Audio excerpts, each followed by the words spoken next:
Brokerage હાઉસીસના stock sectors ક્યાં ફોકસમાં આવતા જોઈ રહ્યા છે. સહયોગી તૃપ્તિ કપૂરિયા ડિટેલ સાથે જોડાયા છે. તૃપ્તિ, ગુડ મોર્નિંગ. કઈ રીતે જોઈ રહ્યા છે બ્રોકરેજ હાઉસીસના આજે ક્યાં છે રિએક્શન? ગુડ મોર્નિંગ ચાની. આજે મારી પાસે સેક્ટર્સ અને સ્ટોક બંને છે. શરૂઆત આપણે રિન્યુએબલ પાવરથી કરશું. અહીંયા જેફરીઝ તરફથી ખૂબ જ પોઝિટિવ બ્રોકરેજ ઉપર આપણી સમક્ષ આવતો જોવા મળી રહ્યો છે. તેમને ખાસ કરીને અહીંયા એમવે માટે ખરીદારીની સલાહ આપી છે અને પ્રીમિયર્સ માટે પણ અહીંયા ખરીદારીની સલાહ આપણને જોવા મળી રહી છે. બંને માટે અગર જો લક્ષ્યાંક પર નજર કરશું તો એમવે માટે 360 અને પ્રીમિયર માટે અહીંયા 1135ના આપણને લક્ષ્ય જોવા મળી રહ્યા છે. અહીંયા તેમનું કહેવું છે કે મે મહિનામાં ખાસ કરીને power demands double digit growth જોવા મળી રહ્યો છે. આ કારણસર અને સાથે તેમનું એ પણ કહ્યું છે કે નબળા મોન્સૂન અને અલનીનોને લઈને અહીંયા માંગનો એક સપોર્ટ જોવા મળી શકે છે. ત્યારબાદ નજર કરશું એ છે યુટિલિટીઝ પર. અહીંયા જેફરીઝ તરફથી બ્રોકરેજ રિપોર્ટ આવતો જોવા મળી રહ્યો છે. અહીંયા તેમનું કહેવું છે કે Q4માં રિન્યુએબલ અહીંયા ઇક્વિએશનમાં જે વિલંબ થયો છે તેની એક નેગેટિવ ઇમ્પેક્ટ જોવા મળી રહી છે, પરંતુ આવનારા સમયમાં તેમાં એક નરમાશ જોવા મળી શકે છે. ઓવરઓલ એપ્રિલ અને મે મહિનામાં ખાસ કરીને વાર્ષિક ધોરણે પાવર ડિમાન્ડ લગભગ અહીંયા 7% વધતી તેમને વાત કરી છે. ખાસ કરીને JSW એનર્જી, અદાની એનર્જી અને NTPC તેમના ટોપિક્સ અહીંયા જોવા મળી રહ્યા છે. ત્યારબાદ નજર કરશું એરોસ્પેસ અને ડિફેન્સ પર. અહીંયા જેફરીઝ તરફથી પોઝિટિવ બ્રોકરેજ રિપોર્ટ આપણી સમક્ષ આવતો જોવા મળી રહ્યો છે. અહીંયા તેમનું કહેવું છે કે FY26માં કંપનીનો ઓર્ડર ઇન્ફ્લો વાર્ષિક ધોરણે 9% વધ્યો છે. ખાસ કરીને L&T અને BL જે છે તેમને એક ગ્રોથને એક લીડર તરીકે અહીંયા ઉભરતો જોવા મળી રહ્યો છે. ખાસ કરીને હિતાચી એનર્જી, સિમેન્સ એનર્જી ત્યાં પણ એક મજબૂત માર્જિન જોવા મળી રહ્યા છે. ડિફેન્સ અને પાવર્સ ઇક્વિપમેન્ટ બંને જ સેક્ટર્સ ખાસ એમને પસંદ આવી રહ્યા છે, જેમાં siemens energy, Hitachi energy, HAL, BL, KEI, L&T આ બધા તેના ટોપિક્સ જોવા મળી રહ્યા છે. ત્યારબાદ નજર કરશું ઇલેક્ટ્રિક્સ પર. અહીંયા જેફરીઝના રિપોર્ટ પર અહીંયા તેમનું કહેવું છે કે IMT તરફથી સામાન્ય કરતાં 10% નબળા મોન્સૂનના અનુમાન તેમને આપ્યા છે. તેમનું એ પણ કહેવું છે કે મે મહિનામાં એસીનું વોલ્યુમ જે છે અહીંયા લગભગ 40% વધ્યું છે અને ઇન્ડસ્ટ્રીઝ વોલ્યુમ ગ્રોથમાં લગભગ અહીંયા 25-30% વધતો જોવા મળી રહ્યો છે. અને ખાસ કરીને વોલ્ટાસ અને બ્લુ સ્ટાર તેમનું કહેવું છે કે ત્યાં વાર્ષિક ધોરણે એટલે કે FY27માં સેલ્સ લગભગ અહીંયા 15% વધવાના તેઓ અનુમાન રાખી રહ્યા છે.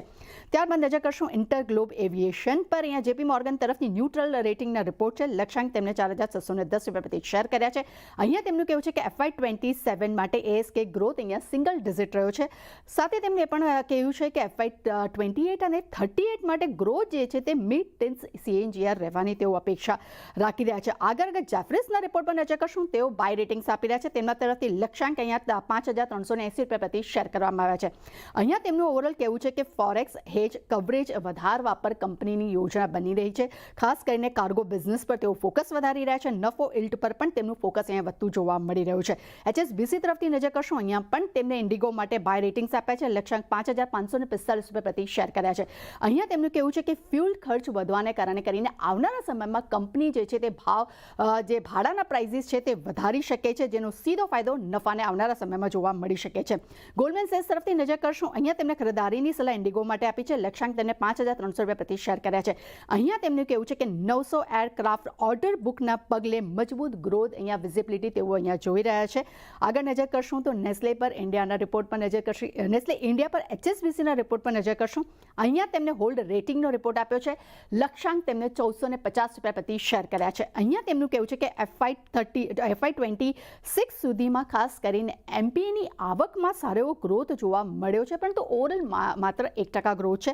પરંતુ અહીંયા હાલમાં વેલ્યુએશન ખૂબ જ તેમને મોંઘા લાગી રહ્યા છે. ત્યારબાદ ટાટા મોટર્સ પર નજર કરશું. અહીંયા HSBC તરફથી પણ હોલ્ડ રેટિંગનો રિપોર્ટ છે. લક્ષ્યાંક તેમને 450 પ્રતિ શેર કર્યા છે. અહીંયા તેમનું કહેવું છે કે JLRનું જે ચોખ્ખું દેવું છે હવે ફરી અગેન FY23ની સ્તરે પહોંચી ગયું છે અને ખાસ કરીને અહીંયા તેમનું કહેવું છે કે EV સેગમેન્ટમાં કંપનીનું માર્કેટ જે છે અત્યારે થોડું કંઈક હજી પણ નાનું જોવા મળી રહ્યું છે. અને છેલ્લે નજર કરશું ઇન્ફોસિસ પર. જેફરીઝ તરફથી હોલ્ડ રેટિંગનો રિપોર્ટ છે. લક્ષ્યાંક તેમને 1235 પ્રતિ શેર કર્યા છે. અહીંયા તેમનું કહેવું છે કે AI પર વધતા રોકાણ અને R&Dને લઈને હવે કંપની વધુ ફોકસ કરતી જોવા મળી રહી છે. ખાસ કરીને 30 વર્ષથી ઓછી વયના કર્મચારીઓનો જે હિસ્સો જે છે અહીંયા 15%થી પણ નીચે જોવા મળી રહ્યો છે. એટલે ઇન્ફોસિસ માટે નો ડાઉટ હોલ્ડ રેટિંગનો રિપોર્ટ અહીંયા આપણને જોવા મળી રહ્યો છે. એટલે ડેફિનેટલી ઘણા બધા સેક્ટર્સ અને શેર્સ હતા, દરેક પર એક ફોકસ જોવા મળી શકે છે. સ્ટોક સેક્ટર્સ ફોકસમાં રાખીશું. તૃપ્તિ, આભાર આપના સમગ્ર માહિતી માટે.